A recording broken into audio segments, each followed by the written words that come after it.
You know, earlier in the show, just a few minutes ago, we reported a startling statistic. Half the people in San Francisco say they have been victims of theft. Let's bring in Caitlyn Jenner, longtime California resident. Caitlyn, great to have you back on the show. Now, what's it like living in Los Angeles with a crime surge like this that you're seeing? What's it on a day-to-day basis? What's it like going around Los Angeles? Well, it's not good at all, and nothing's going to change. Let's start, you mentioned San Francisco. Let's show what happened up there. Bodine, who was the DA, it all starts at the top. He was the DA. He was in a recall. The recall went through, and he was gone.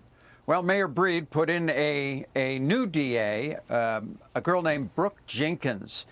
Brooke Jenkins was one of the loudest voices against Bodine all the way through the recall. So they put her in there. At least in a few charges, she's going to get a little bit tougher. But her problem right now is she's got to be the DA, but also in, 54 days, she's in an election to stay in that position. So, I mean, it's really difficult for her. But she will charge teens as adults in extreme cases. This is good because a lot of the misdemeanors are done by young people who know they're going to get away with it.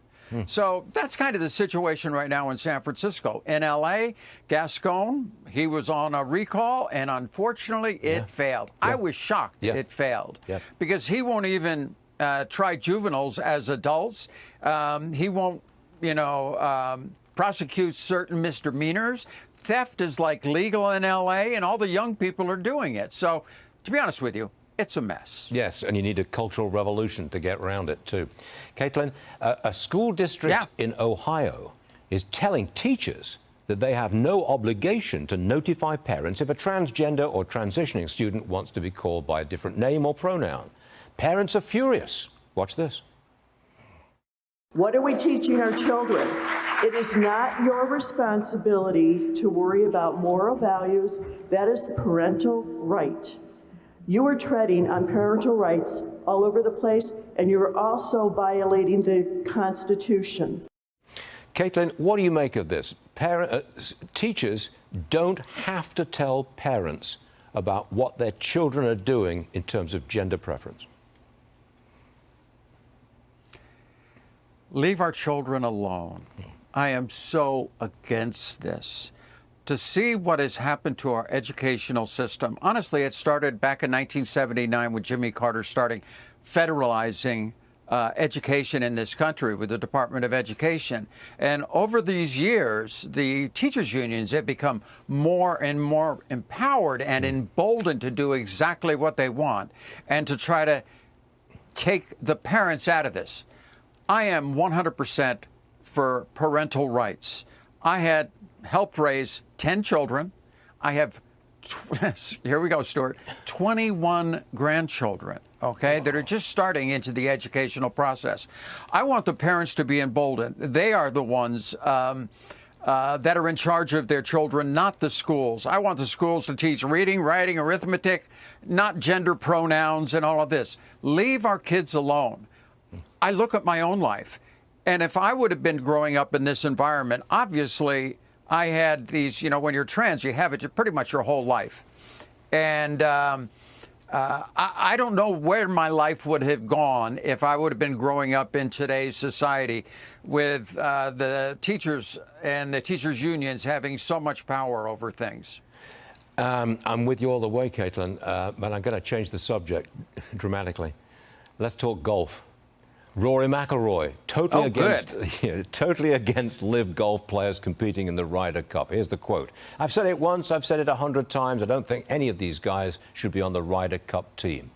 But I think you're a big supporter of live golf, if I'm not mistaken, Caitlyn. Oh, but before you answer, I just got something coming at me here that's of interest to this. We're learning that Apple and Amazon have joined the list of media companies which will not carry the live tournaments. So they're being aced out. They can't get a TV contract at the moment. I think that's terribly wrong. from the business side of golf, isn't it getting interesting, Stuart? Yes. This is getting better than what your handicap is. No, I have been a supporter of LIV. Why? Because I've always been on the athlete side. The athletes need options. The PGA Tour has been the one game in town, a monopoly, whatever you want to call it, for so many years. The top athletes, I mean, I have nothing but respect for Rory McIlroy. I think he is a phenomenal golfer, a great human being. I love the guy. But on this case, being very vocal, I just don't know if it's good, because on the PGA Tour, the top guys, the Rory McIlroy, just won the FedEx Championship, $18 million. It's the second FedEx Championship he's won. He's taken care of. Yeah. But the guys that can't make the cut don't make any money whatsoever. Exactly. LIV is just another opportunity for the golfers out there. I'm all for it. And we need that. Yeah, I mean, we need some competition. Stuart, actually, golf is going to be very interesting from a business standpoint over the next 4 or 5 years, but I think they'll work it out. Well, I hope you'll come back and help, the best players help us cover should it play from at a the Ryder business Cup. standpoint. Okay, Caitlyn, I'm sorry I'm out of time. You can come back anytime you like. Let's talk golf next time. We'll do it again. Caitlyn, thank you. Yeah, you got it, Stuart. See you later. Thanks.